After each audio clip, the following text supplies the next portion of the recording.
झारखंड का धार्मिक शहर देवघर और इस देवघर में महादेव ज्योतिर्लिंग के रूप में विराजमान है। भगवान शिव के 12वें ज्योतिर्लिंग में बाबा बैद्यनाथ खास महत्व रखते हैं और ये जगह एक ऐसी सिद्धपीठ है जहाँ पर मांगी गई मनोकामना कभी खाली नहीं जाती। जो भक्त सच्चे मन से बाबा के दरबार में प्रार्थना करते हैं उसकी सभी इच्छा पूरी होती है। देवघर में ज्योतिर्लिंग के साथ ही ये जगह मां शक्ति के 51 शक्तिपीठों में से एक है। ऐसा कहा जाता है कि इस जगह पर सती का दिल गिरा था, इस वजह से इसे हृदय पीठ भी कहा जाता है। यहाँ पर मां सती को जय दुर्गा के रूप में पूजा जाता है। यह जगह ज्योतिर्लिंग और शक्तिपीठ का अनूठा संगम है। पूरे देश में यह एक ऐसी जगह है जहाँ पर शिव और शक्ति एक साथ मौजूद है।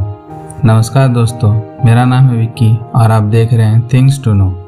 आज हम लोग जानने वाले हैं झारखंड के देवघर में बैद्यनाथ ज्योतिर्लिंग की स्थापना कैसी हुई।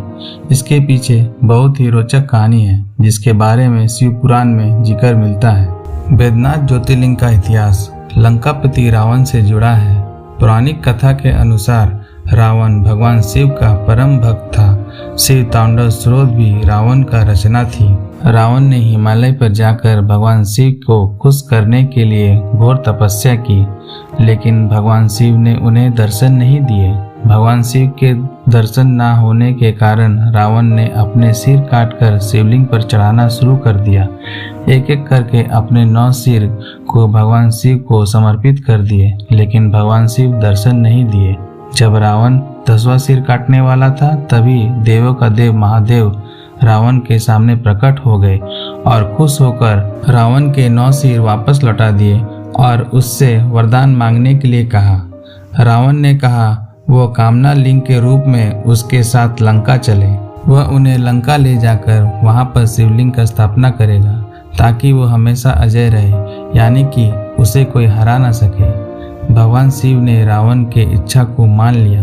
उन्होंने कहा कि रावण के साथ शिवलिंग के रूप में चलने के लिए तैयार है, लेकिन रावण को उनकी एक शर्त माननी होगी। भगवान शिव ने रावण को कहा अगर उसने शिवलिंग को कहीं भी जमीन पर रख दिया तो शिवलिंग हमेशा के लिए वहीं पर स्थापित हो जाएगा और शिवलिंग को दोबारा उठाया नहीं जा सकेगा। रावण इस बात के लिए तैयार हो गया और कामना लिंग को अपने हाथों से उठाकर लंका के लिए रवाना हो गया। लेकिन इधर देवता में इस बात को लेकर हाहाकार मच गया कि भगवान शिव कैलाश पर्वत छोड़ के जा रहे हैं। उधर रावण शिवलिंग को हाथ में उठाए लगातार आगे बढ़ रहा था। ऐसा कहा जाता है कि अचानक रास्ते में उसे लघु शंका आई, लेकिन वो शिवलिंग जमीन पर नहीं रख सकता था। तभी उसने सामने से एक ग्वाली को आते देखा जिसका नाम बैजू था। रावण ने शिवलिंग को उस ग्वाले को पकड़ा दिया और कहा कि वह उसे जमीन पर ना रखे, लेकिन जब रावण फिरिस होने गया तो उसे आने में काफ़ी देर हो गई। बैजू ग्वाला उसे हाथ में उतना देर पकड़ा नहीं रह सका और ग्वाले ने शिवलिंग को जमीन पर रख दिया। ग्वाले ने शिवलिंग को जैसे ही जमीन पर रखा वह वहीं पर स्थापित हो गया। जब रावण वापस लौटा तो देखा शिवलिंग जमीन पे था। रावण उसे उठाने का बहुत प्रयास किया। भगवान शिव के शर्त के अनुसार शिवलिंग को उठा नहीं पाया। थक हार कर रावण वहां से शिवलिंग छोड़कर यूं ही चला गया।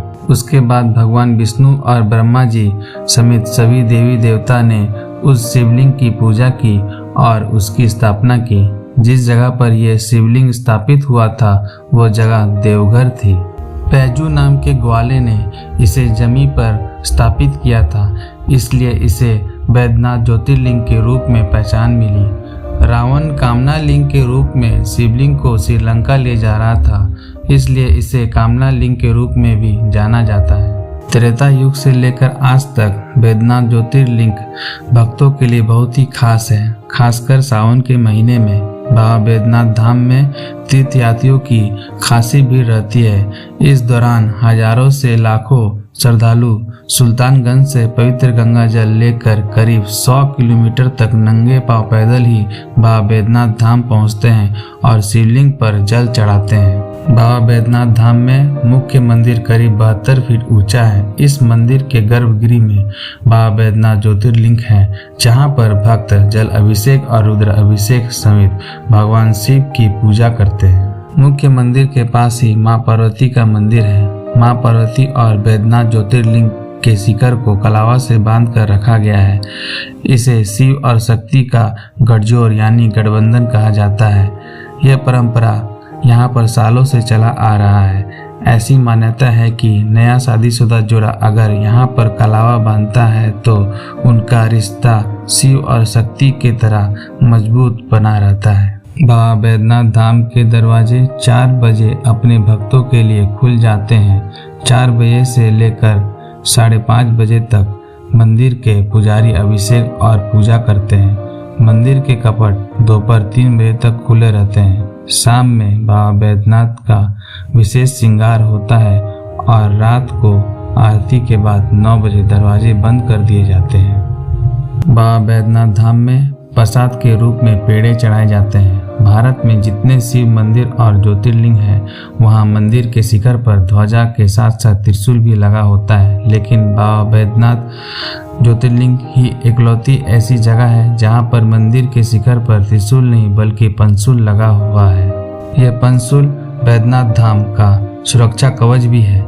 इस पंशूल को पंचतत्व धरती, जल, आकाश, हवा और अग्नि का रूप माना जाता है। ऐसा माना जाता है इस पंशूल के वजह से यह मंदिर हजारों साल से सुरक्षित है। हर साल शिवरात्रि के 2 दिन पहले पंशूल को शिखर से उतारा जाता है और भक्तों के दर्शन के लिए रखा जाता है। पंशूल के दर्शन के लिए हजारों लोग की भीड़ उमड़ती है। महाशिवरात्रि के दिन पूजा के बाद पंशूल फिर से शिखर पर लगा दिया जाता है। इसे लगाने और उतारने का अधिकार पीढ़ी दर पीढ़ी एक ही परिवार, स्थानीय परिवार को है। कहते हैं जो बाबा बैद्यनाथ धाम में सच्चा मन से बाबा भोलेनाथ का अभिषेक करते हैं, उसका मनोकामना जरूर पूरा होता है। आशा करता हूँ दोस्तों आपको ये वीडियो अच्छा लगा होगा।